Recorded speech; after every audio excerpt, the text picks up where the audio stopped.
kanto may tropahang laging buo ang bilang. Apat na kalalakihang kakaiba ang galawan. Pag sila'y nadumaan na ba'y biglang nag-iiba. Mga tingin at pakulo parang may agenda.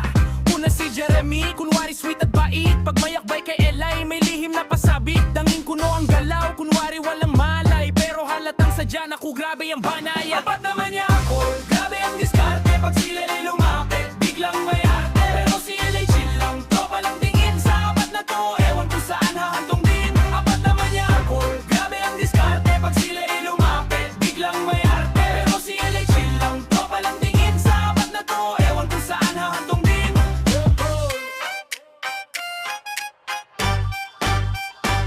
Sunod si Dudong, laging galit ang forma. Pero sa likod ng bibig may ibang drama. Matalim ang salita, kunwari suplado. Pero pag si Eli kaharap, tiklop ang demonyo. Pangatlo si Credo, Bicolano magsalita. Pag si Eli dumaan, lumalabas ang kakaiba. Para lusi raw minsan ang dating ng tingin. Kaya ang tropa natatawa, sabay sabing uy aminin. At ang huli si Monge, alias pa ang gamit. Mukha ang inosente, pero may lihim na kapit. Sa simpleng ngiti niya may kakaibang kulay. Mukha amang banal, may halong kalokohang tunay.